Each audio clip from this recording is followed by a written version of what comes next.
और इस वक्त की एक बड़ी खबर मैं आपको बताना चाह रहा हूं। स्ट्रेट ऑफ हॉर्मूज में फ्रांस के एक जहाज पर बड़ा अटैक हुआ है और बताया जा रहा है कि ये क्रूज मिसाइल से हमला किया गया। देखिए, इस शिप की जब लोकेशन जिस पर हमला हुआ उस समय इसकी लोकेशन ये स्ट्रेट ऑफ हॉर्मूज क्रॉस करने की कोशिश कर रहा था और दुबई के करीब था। शायद हो सकता है दुबई की तरफ ही बढ़ रहा हो। इस दौरान इस पर अटैक हुआ है। बताया जाता है ये फ्रांस का कार्गो शिप है और इस पे जो क्रू मेंबर्स हैं इनको भी नुकसान पहुंचा है। कुछ क्रू मेंबर्स घायल हैं, शायद किसी की मौत भी हो सकती है, लेकिन अभी कुछ कंफर्मेशन नहीं है। बताया जा रहा है सोर्सेज से कि क्रूज मिसाइल ने इसे हिट किया। अब ये हमला किसने किया है ये बात अभी साफ नहीं है। देखिए, जो खबरें हैं उसके मुताबिक commercial vessel was reportedly struck while transiting the strait of Hormuz, further escalating tensions in the Gulf region. देखिए, ये जब पार कर रहा था इस दौरान हमला हुआ जिससे तनाव और बढ़ गया है। The UK maritime trade operations confirm the incident.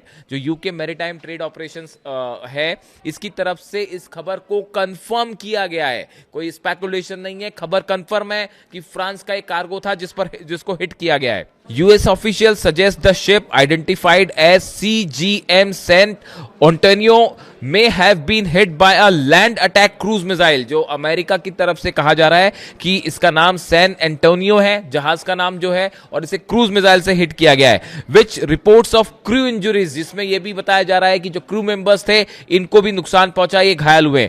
The vessel reportedly owned by a French company was near Dubai at the time. जब ये हिट किया गया ये दुबई के करीब था। अब देखिए, सवाल ये है कि दुबई के तरफ अगर फ्रांस का एक जहाज बढ़ रहा है तो इस पर क्रूज मिसाइल से अटैक कैसे हुआ?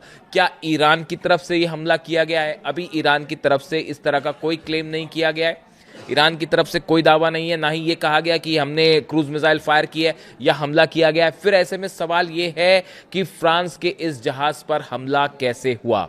क्या ये बिना परमिशन के स्ट्रेट ऑफ हॉर्मूज को क्रॉस करना चाह रहा था?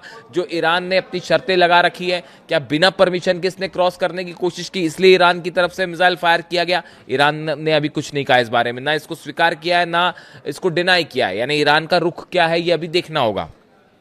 देखिए, इसके अलावा दुबई पर भी जो है जिस तरह की खबरें आई, यूएई पर जो हमले हुए थे, पहले जब फुजैरा में 2 ऑयल डिपोज में आग लगी, उसके बाद एक बार फिर जो है वो दुबई में कई ड्रोन एक्टिविटीज देखी गई हैं और दुबई के आसपास बताया जा रहा है और खासकर दुबई जो पोर्ट है उसके आसपास कई ड्रोन्स मंडराते दिखाई दिए, जिसे दुबई ने अपना डिफेंस सिस्टम, यूएई ने अपना डिफेंस सिस्टम एक्टिवेट किया और उसमें से कई ड्रोन्स गिराए भी गए हैं और 1-2 ड्रोन हिट करने की भी खबरें हैं। पिछले 24 घंटे की बात बता रहा हूं मैं, लेकिन ये जो हमला है ये अभी अभी हुआ है, नया हमला बताया जा रहा है। जो खबरें हैं अब बाहर आनी शुरू हुई हैं।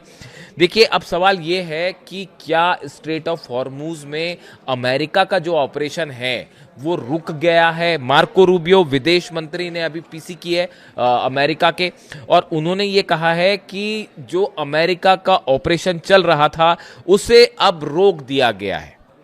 यानी जो अमेरिका का ऑपरेशन था ईरान के खिलाफ, जो मिलिट्री ऑपरेशन था, उसे रोक दिया गया है, ये कहना है अमेरिका के विदेश मंत्री का।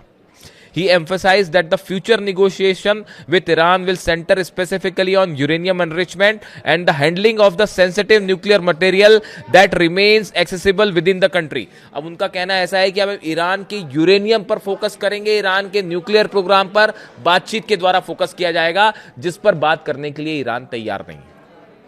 तो सवाल यह है कि अचानक अमेरिका ने अपना ये ऑपरेशन रोकने का ऐलान क्यों किया? इसकी 2 वजह। पहली वजह ये, अमेरिकी कांग्रेस से किसी भी तरह के युद्ध को जारी रखने के लिए, 2 महीने से ज्यादा जारी रखने के लिए, 60 दिनों से ज्यादा जारी रखने के लिए कांग्रेस से परमिशन लेनी होती है।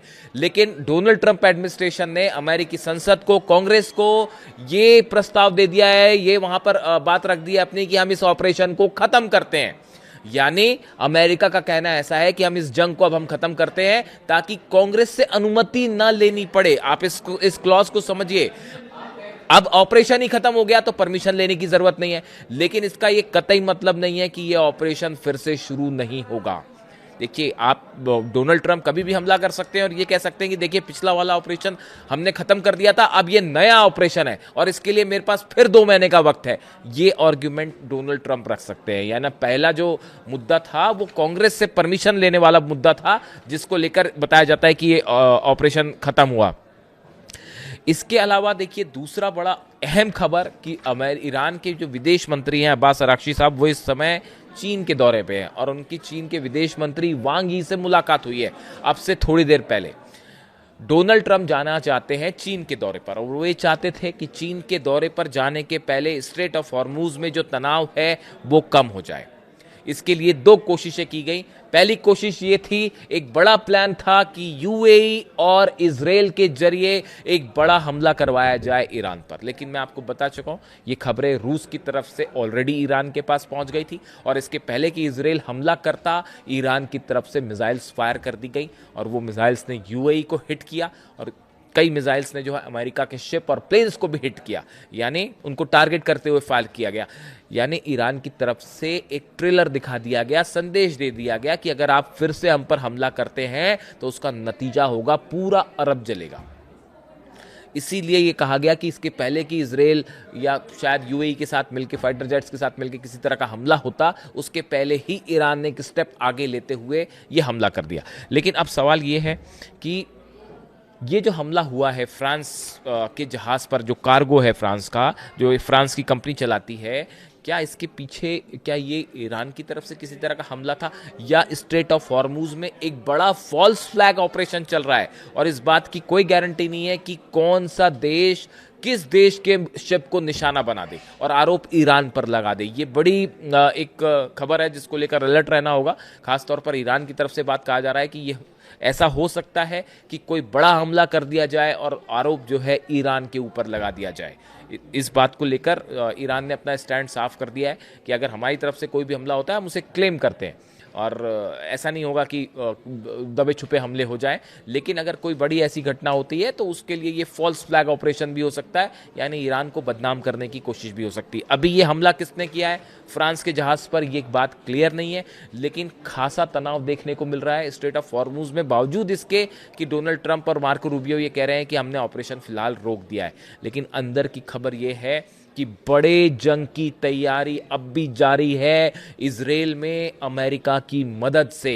ये बात खुफिया एजेंसीज की तरफ से सामने आई है कि एक बड़ी जंग की तैयारी बल्कि पहले के मुकाबले कहीं तेज गति से आगे बढ़ रही है और शायद अपनी सुविधा के मुताबिक एक बार फिर ईरान पर हमला हो जाए।